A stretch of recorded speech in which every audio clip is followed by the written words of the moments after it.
대학교 때 경제학과를 다니고 대학을 졸업해서 행정고시 공부하면서 또 미시거시를 딥하게 공부하면 실제 투자에서 감이 남다르지 않을까 그런 생각을 하게 됩니다. 근데 경제학과 교수님들 중에서도요, 주식 투자 쪽에 전혀 모르시고 투자에 손도 안 대시는 분들도 계세요. 반갑습니다. 한주주입니다. 2023년 수능이 치러졌습니다. 제가 수능을 본 게 벌써 20년 가까이 지났는데요. 갑자기 나이가 막 확 실감되는데 저의 30대가 이제 얼마 남지 않았습니다. 20대가 끝났을 때를 돌이켜보면은 그때는 진짜 세상이 끝나는 것 같았거든요. 근데 30대가 저물어가는 지금은 다행히 그 정도는 아닙니다. 제가 이번에 수능 시즌을 맞이해가지고 수학능력 시험 경제 과목을 한번 풀어봤습니다.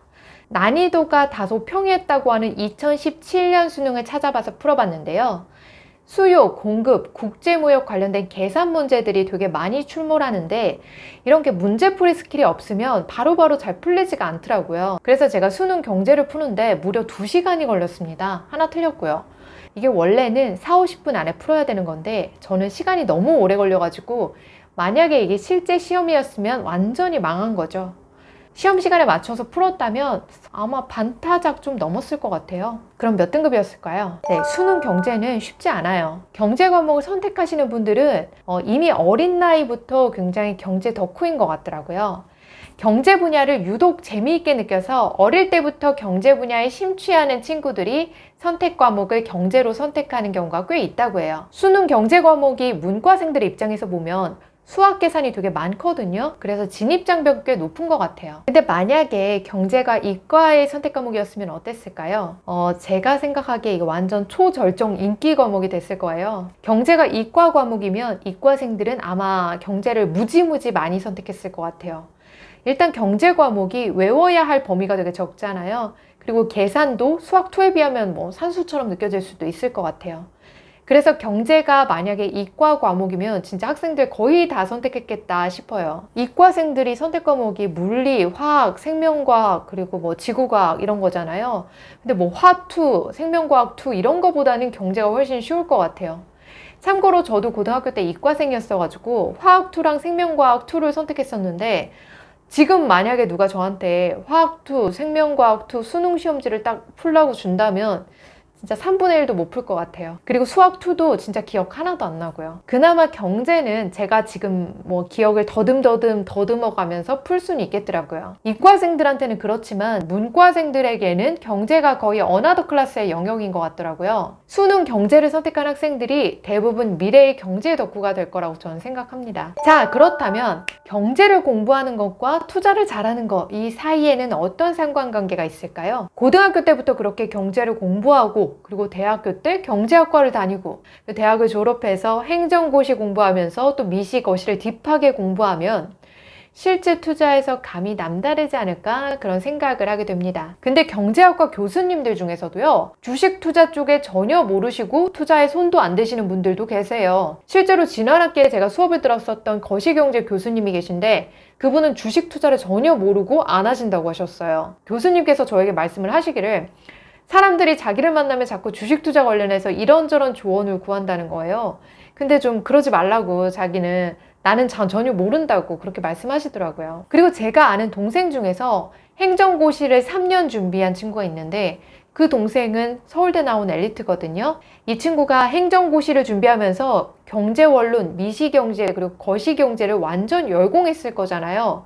근데 실물 경제에 대해서는 이 친구가 전혀 모르겠다고 하더라고요. 이렇게 이론을 공부하는 거랑 현실에서 투자를 하는 거는 다소 별개의 영역에 있는 것 같아요.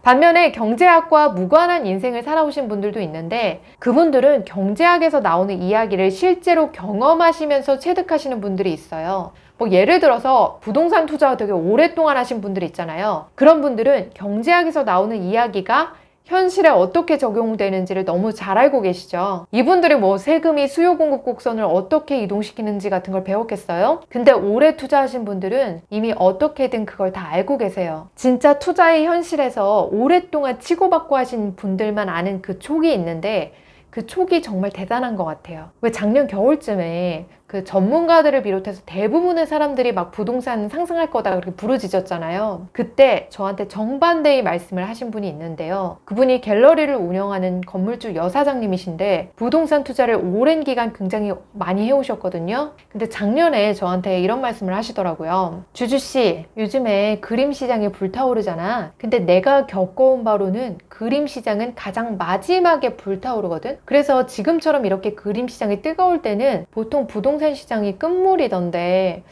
주주씨는 어떻게 생각해? 그분이 이렇게 말씀을 하시면서 작년 2021년 겨울에 부동산이 곧 하락장에 올 것 같다 그렇게 말씀을 하셨어요. 근데 그때는 2021년 겨울만 해도 진짜 부동산 하락 김새가 전혀 없었거든요. 근데 지금에 와서 보니까 정말 그런 분위기로 돌아섰죠. 이분이 뭐 미국 금리나 세계 국제 정세나 그런 거에 그다지 관심을 두시는 분이 아닌데도 오랜 기간 투자를 하면서 겪어오시면서 시장의 실물 경제에 대한 감각이 또 남다르구나 하는 그런 느낌을 받았어요. 그래서 저는 앞으로 부동산 투자를 할 때 이 여사장님한테 꼭 물어봐야겠다 그렇게 생각을 하고 있습니다. 그래서 투자를 할 때는 진짜 다양한 사람들의 말을 들어봐야 되는 것 같아요. 사실 투자를 잘하는 것은 경제 공부보다 이렇게 좀 다양한 의견을 듣고 판단하는 게 더 중요하지 않을까 싶긴 합니다. 특히 이걸 경제를 잘 알고 투자를 잘 아는 사람들한테만 물어볼 게 아니라 경제를 전혀 모르고 투자를 전혀 모르고 그냥 현실에서 열심히 사는 사람들이나 뭐 사업을 하시는 분들, 이런 분들한테 투자 관련된 이야기를 물어보는 게 굉장히 좋은 것 같았어요. 제가 오늘은 수능의 경제 이야기를 하면서 경제학과 그리고 투자의 상관관계까지 이어서 말씀을 드렸는데, 경제학과 투자가 연결고리가 있는 거는 맞지만 이게 전부는 아닌 것 같고요. 투자는 더 중요한 게 오랜 기간의 다양한 경험이 훨씬 더 중요한 것 같다 하는 게 제 의견입니다.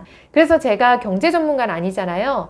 그래서 그럼에도 불구하고 유튜브에서 투자와 경제 이야기를 하는 게, 이게 또 전문가들의 의견과 저는 또 다른 인사이트를 줄 수 있기 때문이에요. 저는 뭔가 좀 다른 차원에서 이야기를 해드릴 수 있을 테니까요. 이렇게 여러분들께서 유튜브나 주변 사람들께 다양한 의견을 이렇게 듣고 공유하고 이렇게 경험을 통한 인사이트를 나누는 게 투자를 할 때 꼭 필요하다고 생각합니다. 오늘은 여기까지예요. 주주님들 편안한 밤 되세요.